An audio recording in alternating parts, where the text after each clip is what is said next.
unexplained infertility and recurrent miscarriages.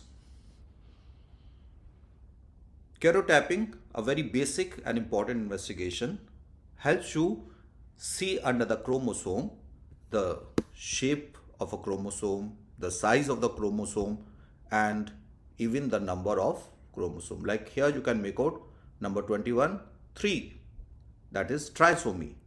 And trisomy means this is a case of Down syndrome.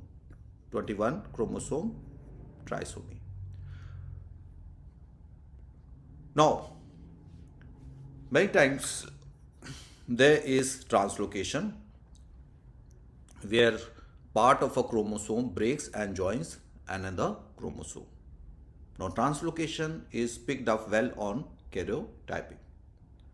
Now, such a translocation may be balanced. What do you mean by balanced?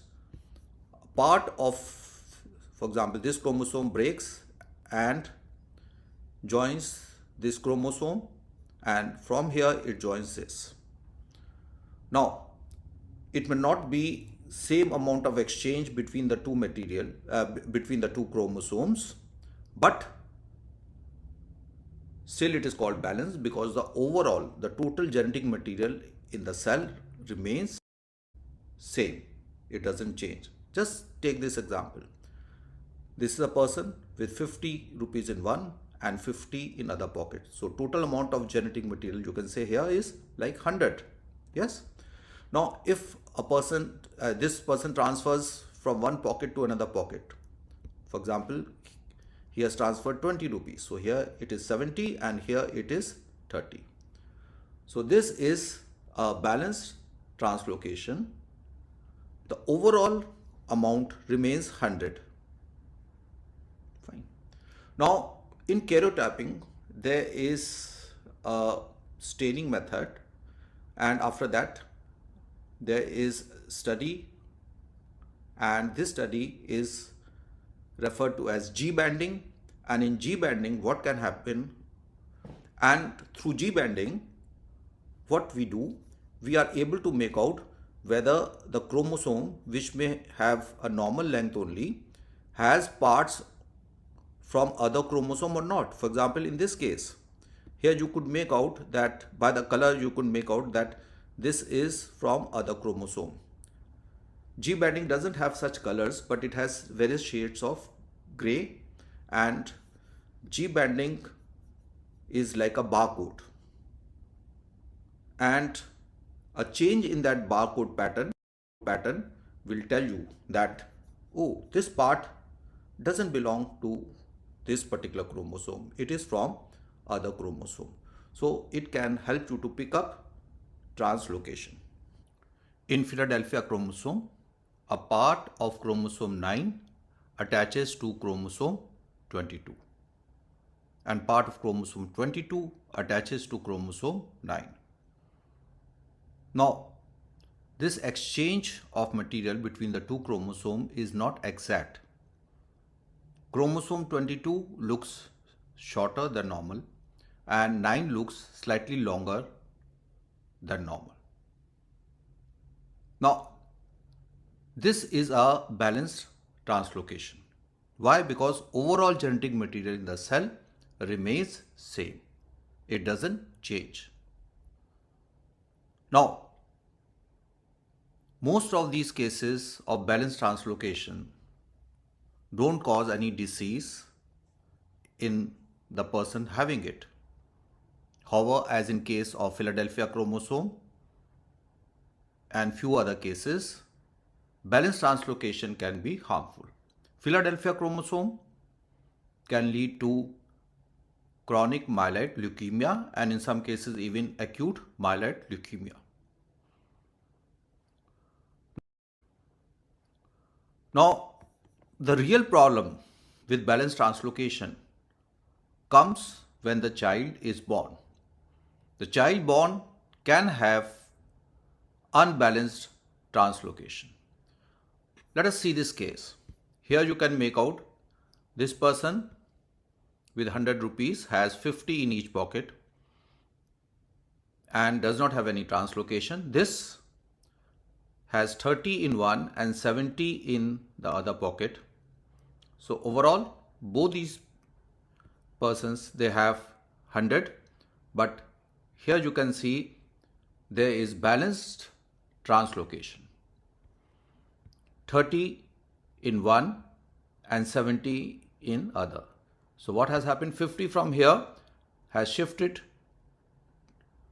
20 rupees to this, leading to 70, and 30 in this one. Now, what happens if this person marries this female? Both have normal pattern, so there is no problem. But what happens if this person marries a female here who is normal? Now, 50 in a child comes from here, and from this person with a balanced translocation, it may be either 30 or 70, and in both the cases, it will lead to unbalanced.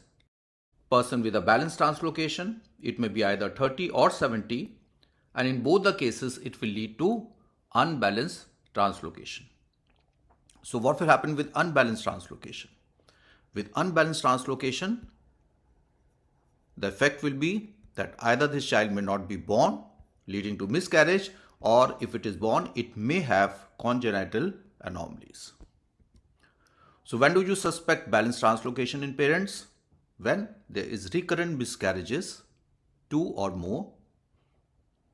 A previous child is there which has chromosomal abnormality. There is infertility and you cannot make out the cause. Strong family history of miscarriages or anomalies, and unexplained developmental delay in a child. So you should note that parents are usually healthy when they have balanced translocation, except in few cases like Philadelphia chromosome. Suspicion comes from family history or pregnancy history. That's all. Twin anemia polycythemia sequence. Now it occurs only in monochorionic twins. It is caused by very small AV connections.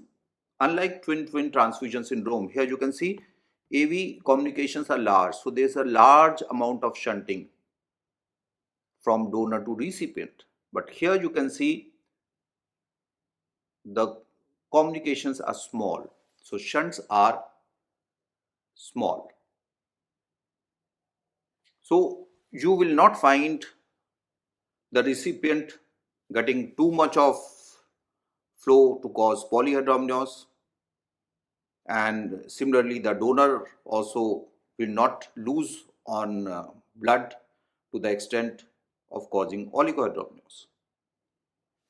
But donor can have anemia and recipient can have polycythemia. So you can see these images where you can see one fetus having blood which is very dense polycythemia, and this is lighter one. Anemia. Diagnosis of TAPS. It is based on the MCA Doppler. The donor MCA peak systolic velocity is increased because of anemia. And the criteria for labeling it as abnormal is when the peak systolic velocity is greater than 1.5 of MOM. MOM is multiples of median. Recipient MCA,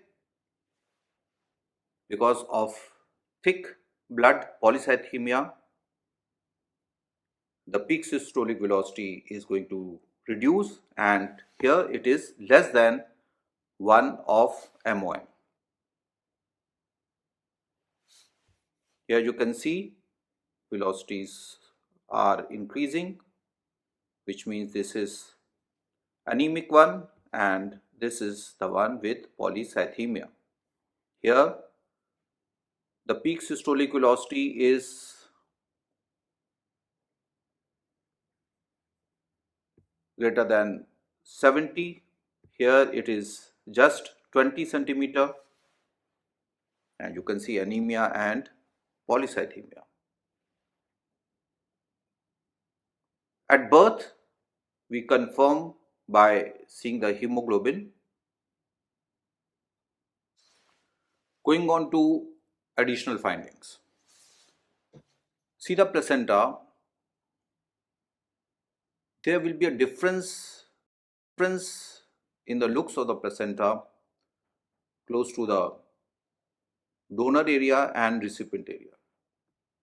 Now, you could see the placenta, which is the recipient, has more echogenic and a larger size. The anemic side placenta is thinner and less echogenic. What about the liver? Liver, you can see a starry appearance within the liver, and this starry appearance is basically because of increased congestion in the recipient liver. Paternity testing basic principle. Paternity testing determines whether a man is the biological father of a child by analyzing DNA markers. Sample can be taken from any body tissue, most commonly from buccal mucosa. Blood sample can also be taken where WBCs are used for analysis. DNA from the mother, child and alleged father is compared. Most tests analyze STRs, that is short tandem repeats. Now, what are STRs? STRs are short DNA sequences which are repeated multiple times at particular locations in the genome. Example, let us see this. GATA, these are 4 bases, and 4 bases continue to be repeated here 4 times. Similarly, these 4 bases may be repeated in certain locations 10 times, in certain locations 20 times. These repeats, short tandem repeats, can be of 2 bases, 3 bases, or 5 bases, but the most common one which is used, the most common sequence of bases which is used for paternity testing is GATA. Now, this repeat pattern is highly variable between individuals.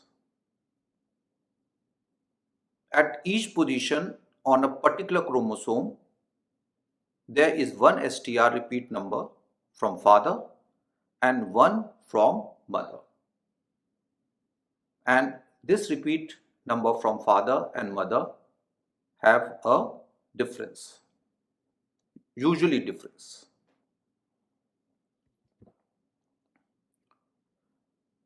Examples of common loci means positions which are used.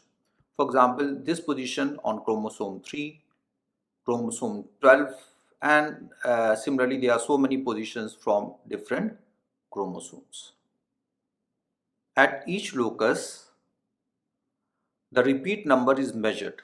Let us see here. For example, THOI, chromosome 11, 6, 9. What does it mean? That on chromosome number 11, at this position, there is a repeat pattern 6 on one chromosome and 9 on the other chromosome 11. Same position. 6 from one parent, 9 from the other parent. Example of STR inheritance. Let us take, for example, one position. And this one position can be on any one chromosome. Now, father has, for example, on this position 14 and 16. 14 on one chromosome, that is from father's father, for example. 16 on the similar position but on the other chromosome, and that is, for example, from father's mother. Same chromosome, for example, mother, 13 and 15. 13 from mother's father, for example, 15 from mother's mother, for example. Child has 13, 16. Let us see here, interpretation. Father this, mother this, child 13, 16. So 16 is common between child and the father. 13 is common between child and the mother. So this mother belongs to this child and this child. This supports, this particular position supports. Let us see another position here. Father 10, 12, mother 8, 11. Now child has 11 common to mother and this 12 is common to father. So 11 is inherited from mother and 12 is inherited from father, again consistent with paternity. Another position, locus 3, 17, 19, 14, 18. Child has 18 from mother, 19 from father. Interpretation, 18 inherited from mother, 19 from father, and again this is consistent with paternity. Now the question is, why multiple chromosomes are used? Why not use just one chromosome and on that particular position and make a diagnosis? The reason is this. Suppose a child has a particular STR pattern of 16 and the one you are seeing as father also has 16, and you can say that this is the father, because the same position child is also having 16 and the other person who is believed to be the father also has 16. But you have, and the one you are seeing as father also has 16, and you can say that this is the father, because the same position child is also having 16 and the other person who is believed to be the father also has 16. But you have used only one position, and this one position STR pattern may be seen in so many people.